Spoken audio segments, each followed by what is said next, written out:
Queridos alumnos, con gran alegría compartimos la culminación de nuestro espacio de reflexión sobre el Antiguo Testamento. Estuvimos justamente compartiendo, contando y reflexionando a partir del Antiguo Testamento.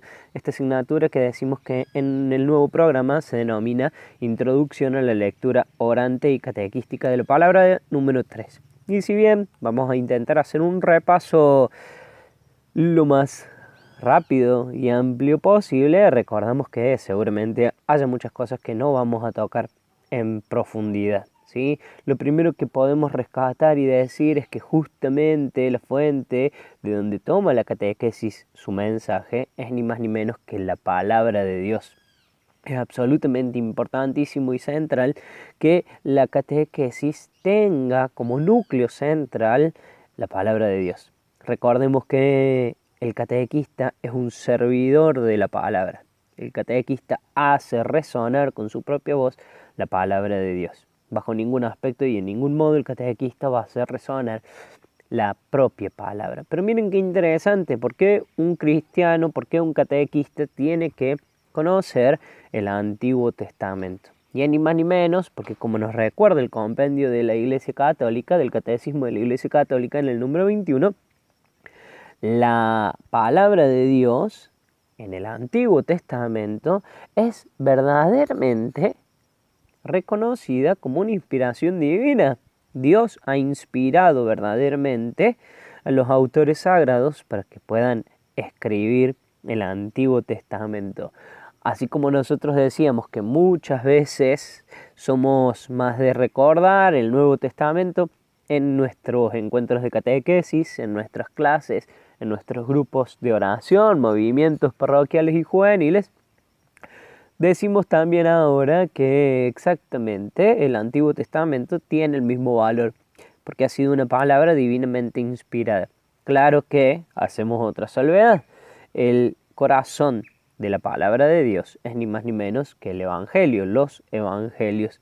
Este género literario nuevo que ya ustedes seguramente aprenderán en Nuevo Testamento, por más de que ya conozcamos todos de qué se trata, pero conocerán que es un género literario nuevo en el que se propone la buena noticia de Jesús, ¿sí? Y miren qué interesante, porque todo lo que se ha escrito en el Antiguo Testamento viene a prefigurar la venida del Salvador, del Mesías. Cada vez que lo anuncien los profetas, cada vez que el salmista espere al Mesías, cada vez que se haga la promesa de la redención, ni más ni menos que va a llevar implícito el mensaje de la buena noticia de Jesús.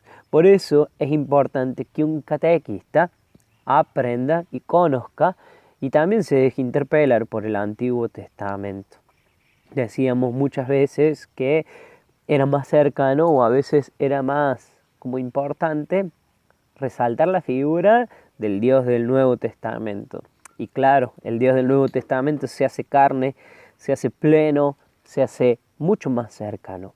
Pero de ningún modo podemos quitarle mérito a este Dios del Antiguo Testamento, que ni más ni menos es exactamente el mismo Dios. Decíamos que era importante tener algunas nociones propias de la geografía y de la historia, tanto para ubicar en la cronología como también para ubicar en el espacio geográfico, en el ámbito geográfico, la historia de la salvación. La Biblia decíamos que era un conjunto de libros y que nos invitaba a pensar, si bien hoy lo tenemos reunido en un solo tomo, nos invitaba a pensar en muchos libros que habían sido escritos en diferentes épocas, en diferentes tiempos, y que también habían sido escritos por diferentes autores. A grandes rasgos podemos encontrar los libros del Pentateuco en el Antiguo Testamento, propio de los 5 primeros libros que contienen sobre todo la ley, la constitución del pueblo, los libros históricos que si bien van a introducir muchos hechos históricos sucedidos efectivamente en la historia del pueblo, la historicidad viene justamente por pensar cómo Dios se ha metido en nuestra historia, cómo Dios nos acompaña en nuestra historia, cómo nuestra historia se vio intervenida por este Dios y poder reconocer todos sus frutos a la luz de esa intervención. los libros proféticos, en donde el profeta nos va a contar y nos va a compartir cómo Dios quiere manifestarse ante la infidelidad, seguramente de un pueblo. Los profetas nacen, surgen, aparecen justamente por una realidad concreta, sobre todo de infidelidad del pueblo. Por eso va a anunciar no solamente la injusticia naciente, la injusticia que está latente en el pueblo, sino también la misericordia, el remedio de Dios y esta invitación a volver plenamente a Dios. Y después también los libros sapienciales que nos invitan a pensar justamente en la sabiduría profunda del pueblo de Dios, que es ni más ni menos que un reflejo de la sabiduría de Dios. Podemos encontrar en el Antiguo Testamento diferentes autores. Decimos que el Antiguo Testamento en su totalidad fue escrito en alrededor de 1000 años. Entonces es fácil pensar que no ha sido escrito por una sola persona. Si bien podemos reconocer diferentes tradiciones literarias en cada uno de los libros, y podemos decir que se resalta en algún libro alguna más que en otra, también podemos utilizar, como decíamos en los Salmos, la figura del arco iris, en donde no sabemos dónde empieza un color y termina el otro. Sí, podemos divisarlo claramente en algunas partes, pero también es cierto que vamos a encontrar las diferentes tradiciones literarias en los libros mezcladas, ¿sí? Simplemente nombramos algunas como para poder mencionarlas, ustedes las tienen explicitadas, pero siempre es bueno reconocer sobre todo la yavista y la sacerdotal. La yavista que nos va a invitar a pensar en las características de un Dios humano, propia, por ejemplo, del segundo relato de la creación. Y la sacerdotal que nos invita a pensar en la necesidad de organizar al pueblo de Israel, de ordenarle los recuerdos, de traer a la memoria muchas veces lo que el pueblo había vivido y también ser detallistas con determinadas cuestiones. Propio es de esta tradición el relato número 1 de la creación. Y nos metemos de lleno en los ciclos patriarcales. Recordemos que hasta José están considerados los patriarcas, ¿sí? Abraham, Isaac, Jacob y José. La Biblia misma lo considera como un patriarca. Y ha sido esta sucesión de hombres absolutamente ejemplos, modelos, guías para su pueblo. Recordemos la gran hazaña y la gran valentía que tuvo Abraham de escuchar la voz de este Dios único cuando había muchos dioses. Y sobre todo, no vacilar, no dudar.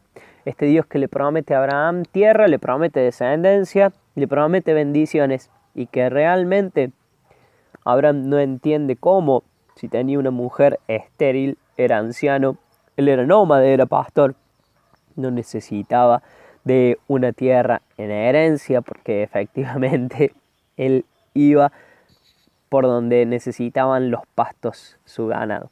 Pero sin embargo, se anima a ponerse en movimiento, se anima a escuchar a este Dios que lo invita, y sobre todo, como les recordaba y les compartía que decían mis alumnos del secundario, más que tirarse a una pileta sin saber si había agua o no, se tiró al precipicio.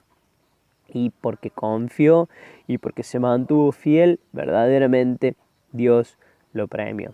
Y así sigue justamente este Dios siendo fiel y prometiendo exactamente lo mismo a sus hijos, a Isaac y a Jacob. Tenemos algunas citas claves como para recordarlos, pero vamos a ir avanzando justamente porque esto es un resumen. Me parece importante que ustedes puedan entender y puedan comprender que desde los últimos capítulos del Génesis hasta la primera parte de justamente el Éxodo, una experiencia absolutamente fundamental y un libro absolutamente fundamental en el Antiguo Testamento, vamos a tener un desfasaje histórico de varios siglos que suceden, ¿sí? Entonces vamos a encontrar en la primera parte, en el capítulo 1, versículo 1 del Éxodo, vamos a tener los nombres de los jefes de las tribus, de los hijos de Jacob, de los hijos de Israel, que efectivamente llegan hasta Egipto en esta crisis humanitaria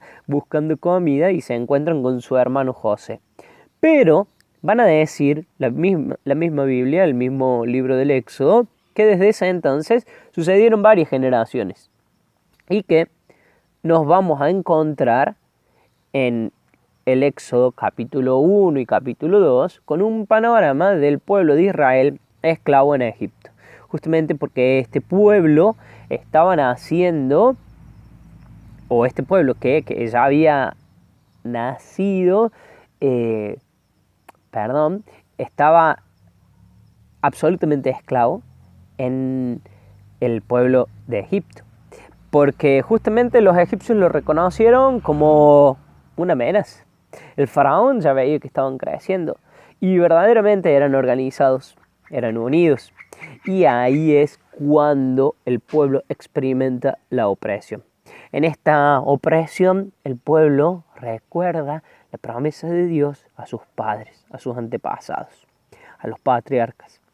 Y en ese dolor clama a Dios. En ese dolor le grita a Dios. Y es aquí cuando tenemos la experiencia fundacional, fundante del pueblo de Israel. Vamos a decir que el Éxodo es clave en la vida del pueblo de Israel. Con Moisés a la cabeza, el pueblo recibe la liberación. Moisés, que verdaderamente también se reconoce limitado en muchas cuestiones, que no entiende cómo Dios puede llamarlo a él, que no sabe cómo le va a decir al faraón tantas cosas, y sin embargo este Dios que le dice, quédate tranquilo, que no importa con quién vas, no importa cómo hablas, no importa tu preparación, el que importa soy yo. El que pone las palabras en tu boca soy yo.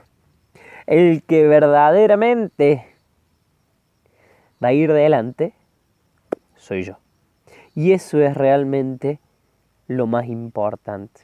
Por eso siempre decíamos y nos interpelábamos a pensar que no importa tanto tus condiciones, tus cualidades, si aprobaste el SAC o no aprobaste, o el título que tenés, o incluso la responsabilidad que tenés en tu trabajo. Importa con quién vas, importa con quién estás, importa verdaderamente quién es el que pone las palabras en tu boca. Y eso va a ir marcando tu rumbo. Y es así como efectivamente Dios anuncia su paso por el pueblo. Este pueblo de Egipto que estaba absolutamente cegado, este faraón que no quería dejar salir a los israelitas, claro, perdía la mano de obra, indudablemente. Y sin embargo, Dios anuncia su paso. Dios anuncia su Pascua, el Pesaj judío que también estamos celebrando en este tiempo. Dios que verdaderamente y literalmente pasa por el medio de su pueblo. Y esta preparación propia de la Pascua, que los invita a inmolar un cordero, a ofrecer el cordero, a pintar los linteles de la casa con la sangre de ese cordero para que efectivamente el ángel de la muerte, la 10ª plaga, no pase, no visite esa casa, la casa de los israelitas. Pero miren qué interesante, un judío hasta el día de hoy recuerda cada noche de la Pascua justamente lo que ha sucedido en ese momento. Si ustedes han visto ahora que está de moda la serie poco ortodoxa, la miniserie en Netflix, haciendo un paréntesis, también poniéndole un dato de color, en donde vemos y reconocemos las tradiciones judías propias de justamente una comunidad absolutamente ortodoxa.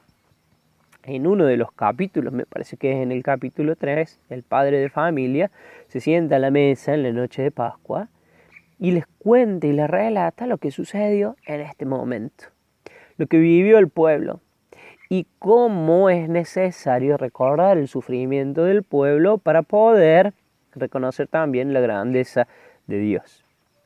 El paso de la Pascua es el paso del Señor por nuestras vidas. Y ojalá que también nosotros, como lo decíamos antes y lo repetíamos ahora, que también estamos viviendo la octava de Pascua, ojalá que ese paso de Dios por nuestras vidas se haya dado también en este tiempo. En este tiempo y en este contexto raro, en este tiempo y en este contexto de incertidumbre, propio también de lo que estamos viviendo a nivel mundial, pero que sin embargo también es el paso de Dios por nuestra vida. Fíjense qué lindo y qué interesante la mesa judía en esta época. La mesa judía que va a recordar, que va a tener panes ácimos, porque en ese momento los antepasados no pudieron justamente esperar a que la levadura haga efecto. Las hierbas amargas, que van a recordar justamente la amargura de la esclavitud y también todo tipo de alimentos, sobre todo verduras saladas, que nos van a invitar a pensar en las lágrimas derramadas. En la salida del pueblo de Israel se reconoce también la experiencia fundante. Es un pueblo que nace de la libertad. Es un pueblo que hace de la libertad su modo de vida, porque Dios estaba con ellos y porque Dios verdaderamente los rescató. El desierto va a ser justamente el precio que tiene que pagar aquel que quiere ser libre. El desierto es verdaderamente un lugar de paso, no de permanencia. Y seguramente todos nosotros experimentamos un desierto en nuestras vidas. Y finalmente la entrada y la llegada a la tierra prometida, la tierra de Canaán, a donde le vamos a dar y regalar y devolver al Señor todo lo que Él mismo nos había dado.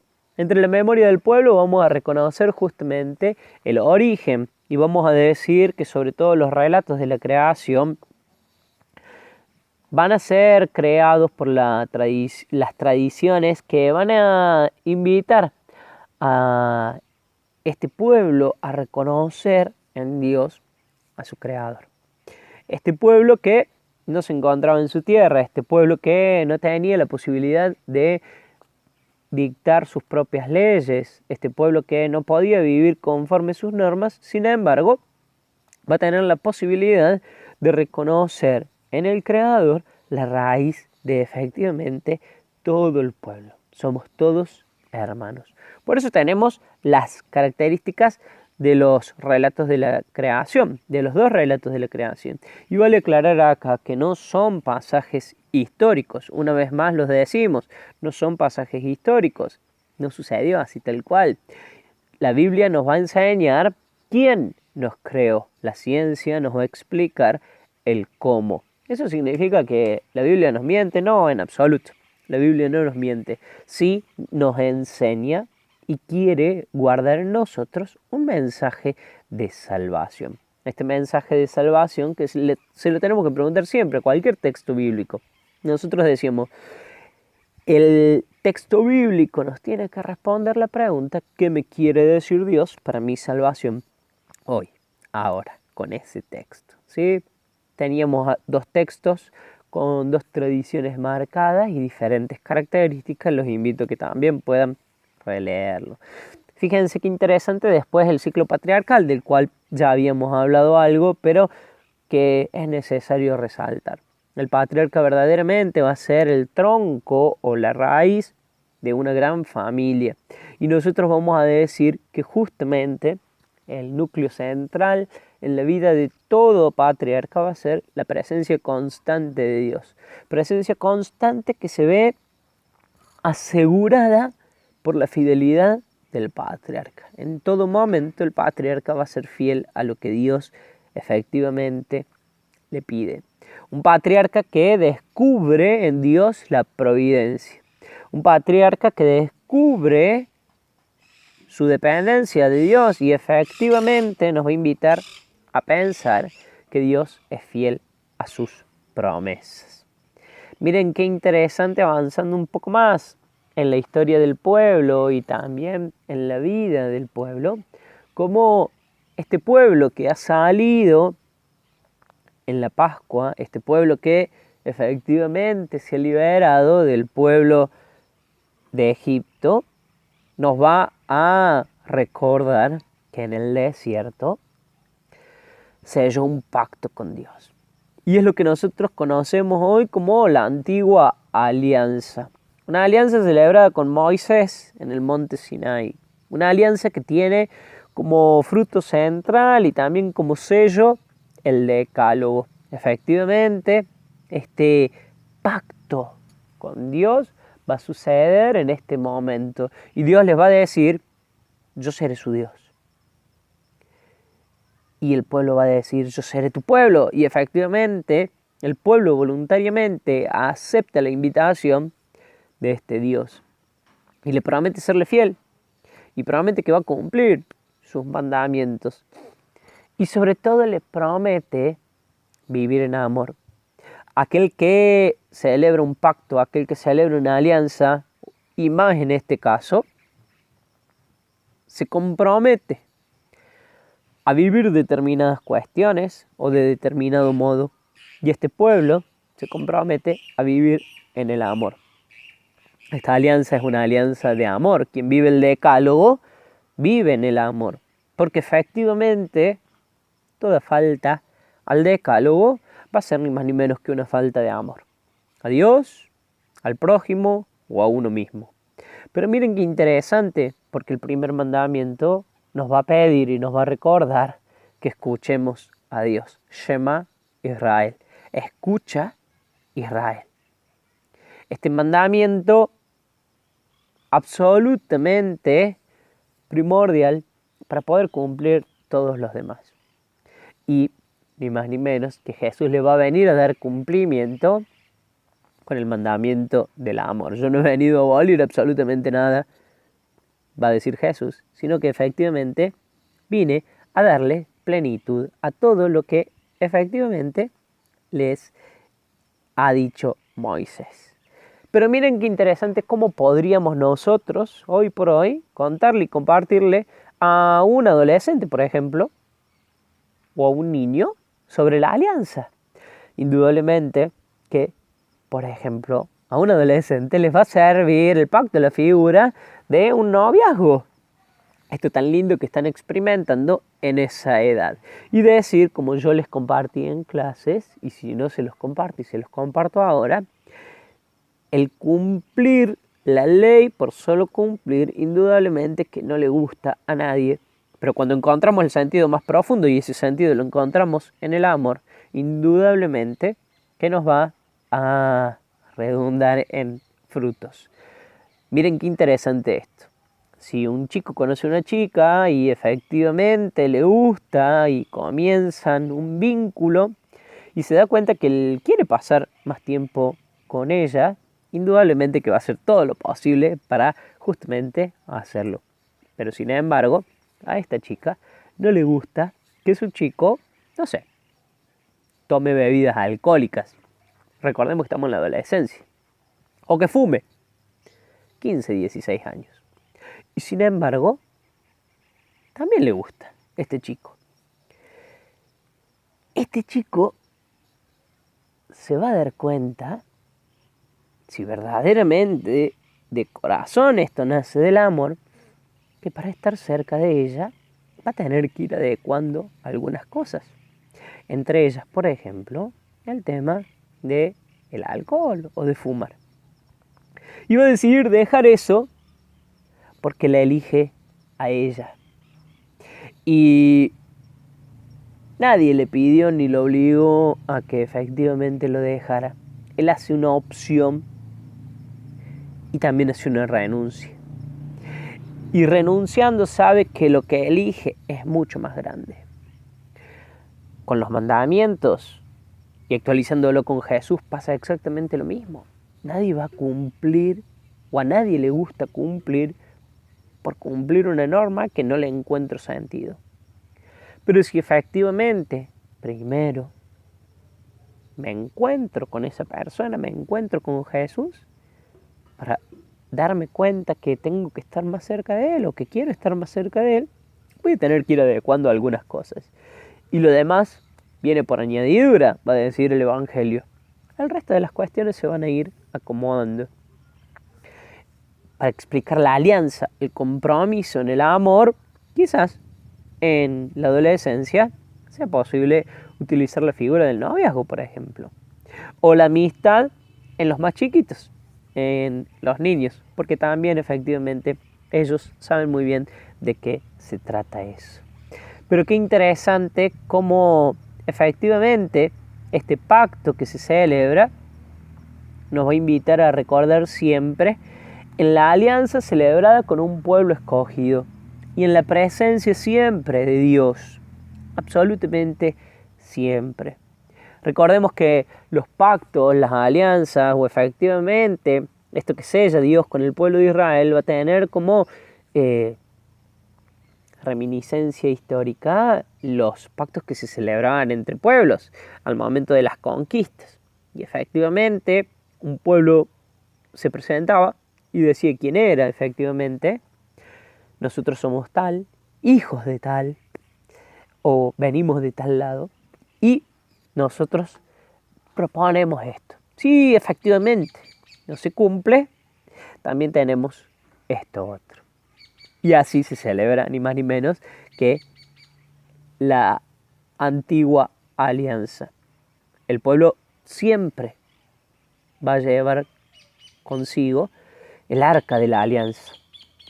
El arca que los va a invitar a resguardar las tablas de la ley. Por eso la ley es tan importante, porque ha sido dada por Dios a Moisés.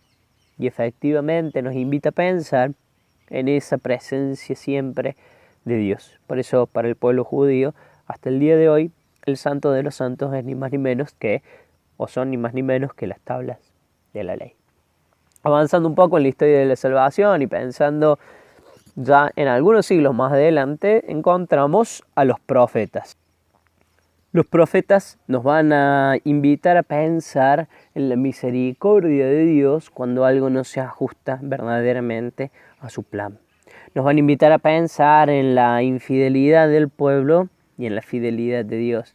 Y va a ser una constante siempre de una voz de alerta y una invitación a la conversión o a la reconversión. Los profetas anuncian y denuncian, interpelan también el cambio de vida, pero no siempre Dios eligió verdaderamente al más preparado, al estudioso, al idóneo, al responsable. En los planes y en el misterio de Dios, Él elegía, Él llamaba. Y de hecho muchos, efectivamente, le dijeron que no. Pero sin embargo, Dios también miraba mucho más profundo. Y sabía muy bien a quién llamaba, sabía muy bien a quién elegía. Y aún así lo hacía. Por eso, por ejemplo, muchos profetas desde un principio le decían que no a Dios. Y sin embargo, efectivamente, Dios insistía. Dios te sigue, te persigue y te consigue. Así que si vos estás mirando este video, es porque efectivamente Él se salió con las suyas y no sabía muy bien cómo buscarte, cómo llamarte, cómo traerte, pero acomodó todo y acá estamos, ¿sí? Efectivamente conmigo pasó exactamente lo mismo. Avanzamos un poco más y nos metemos de lleno en los libros sapienciales que nos invitan a pensar en la sabiduría de Dios en el medio de la sabiduría del pueblo. Y decíamos que sabio en el pueblo de Israel no era aquel que efectivamente tenía conocimiento o aquel que podía enseñar, sino que podía, a través de la observación y la experiencia, interpretar justamente los planes y los designios de Dios en todo esto. Y cómo llegar a Dios a través de lo que Dios quería, ni más ni menos. Por eso el sabio nos va a invitar a pensar en un montón de temas de la vida diaria, de la vida cotidiana y cómo Dios interviene, porque Él es la fuente de la sabiduría. De Él venimos y hacia Él vamos. Y finalmente, el pueblo de Israel conserva como un gran tesoro el Salterio, el conjunto de 150 salmos que nos van a invitar a rezar y a hacer una experiencia orante de todo lo que nos sucede. Por eso veíamos que algunos autores también van a decir qué bueno sería poder pensar justamente en conocer y saber de memoria todos los salmos, para que a cada cosa que nos pase en la vida podamos también rezar con un salmo. Los salmos son invitación, son alabanza. Alabanza por este Dios que está presente, alabanza por este Dios que se muestra y también alabanza por este Dios que sabemos que está, o que estará, o que vendrá, y que efectivamente, aunque ahora no lo reconozcamos porque estamos en la miseria, porque estamos tristes o porque el enemigo nos acecha, en algún momento Él estará con nosotros nuevamente. Y estas son las figuras justamente de todo salmo. Dios como el presente o el ausente, el hombre a veces como el justo sufriente, aquel que hace todo, pero Dios no le lleva el apunte, o también aquel que ha recibido tanto de Dios que quiere agradecerles. Y en el medio siempre el pecado, el enemigo, aquel que quiere separar a Dios y al hombre.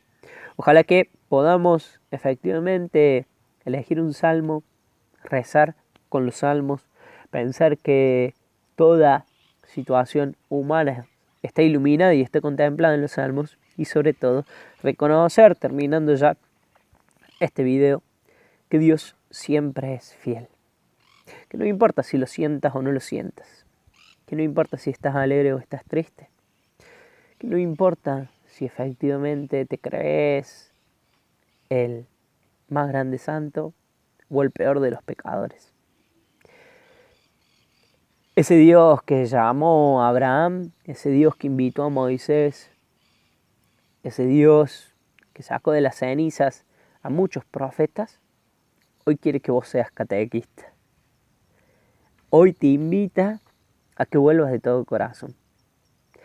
Hoy quiere, no importa en dónde estás, no importa lo que hagas, no importa si estás preparado o no, que seas su amigo. Él quiere ser tu Dios y quiere que vos seas su pueblo. Él quiere que efectivamente compartan, que todas las tardes o todas las mañanas se tomen un mate y que efectivamente puedas anunciar su amor, su misericordia. No le importan tanto las leyes, solamente quiere que ames y que anuncies su amor a toda criatura. Hasta acá compartimos el espacio del Antiguo Testamento, conociendo a este Dios que es cercano, que es misericordioso, que como decían los profetas y también otros personajes bíblicos, es padre y madre, y que nos invita a anunciar su amor a todos los rincones. Un gran abrazo para todos.